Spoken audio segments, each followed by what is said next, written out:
আমার মতামত আমি জানি না, তাই তিনি ভুল করছি কিনা আমি জানি না। আমি তার কোন জিজ্ঞাসাবাদ করলাম যে আপনার ওয়াইফও তো এই ঘটনার সাথে জড়িত, তা আপনার ওয়াইফ এখান থেকে টাকা নিলেন কেন? কয় সেটা আমি জানি না, আমার ওয়াইফ টাকা নিয়েছে।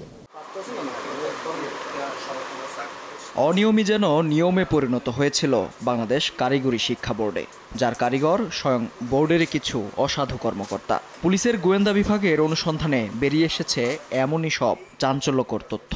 এরই মধ্যে গ্রেফতার করা হয়েছে বোর্ডের চেয়ারম্যানের স্ত্রী শাহেলা পারভিন সহ ৬ জনকে। স্বাভাবিকভাবেই প্রশ্ন ওঠে, এই জালিয়াতিতে সাবেক চেয়ারম্যানের দায় কতটুকু? এসব বিষয়ে জানতেই মঙ্গলবার ডিবি কার্যালয়ে ডাকা হয় সদ্য বিদায়ী চেয়ারম্যান মোহাম্মদ আলী আকবর খান ও পরীক্ষা নিয়ন্ত্রক কেফায়েতুল্লাহকে। এ সময় নিজেকে নির্দোষ দাবি করে আলী আকবর বলেন, বোর্ড বা স্ত্রীর অনিয়মের বিষয়ে কিছুই জানেন না তিনি। এটা মিথ্যা, বানোয়াট, ভিত্তিহীন। এটা তদন্ত চলছে, তদন্তকারী কর্মকর্তা আমার সম্পর্কে কিছু তথ্য খুঁজে বের করতে পারে, করবে। যেহেতু একটি ঘটনা ঘটেছে এবং এর জন্য সুষ্ঠু তদন্ত হওয়া উচিত এবং এর প্রকৃত ঘটনা উদ্ধারণ করে তাদের শাস্তির ব্যবস্থা করা উচিত। 1, 2, 3 ঢাকায় জমি জিতে নিন 100% ক্যাশব্যাক সহ 20 কোটি টাকার পুরস্কার। চেয়ারম্যানের এমন বক্তব্য অবশ্য মানতে নারাজ ডিবি প্রধান।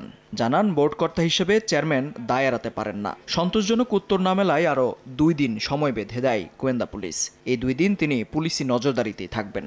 একদিকে তো দায় এড়ানোর প্রশ্নই নাই, সে একটা প্রশাসনিক ব্যবস্থা তার বিরুদ্ধে গ্রহণ অলরেডি করেই ফেলেছে। অরিজিনাল সার্টিফিকেট বিক্রি করে এটা আবার আপলোড করে দিবে, এটা আবার টাকা নিবে, আবার বিভিন্ন দপ্তরের লোকজন যারা এটাকে জেনে ফেলেছে আবার টাকা দিয়ে ম্যানেজ করে ফেলবে। এটা তো আসলে হতে পারে না। তদন্ত না করে সনদ জালিয়াতির তথ্য ধামাচাপা দিতে দুদকের যেসব কর্মকর্তা জড়িত ছিলেন তাদের তালিকাও দুদক কার্যালয়ে পাঠিয়েছে পুলিশের গোয়েন্দা বিভাগ। অর্থের বিনিময়ে যারা সার্টিফিকেট কিনেছেন তাদেরও তালিকা করা হচ্ছে বলে জানান ডিবি প্রধান।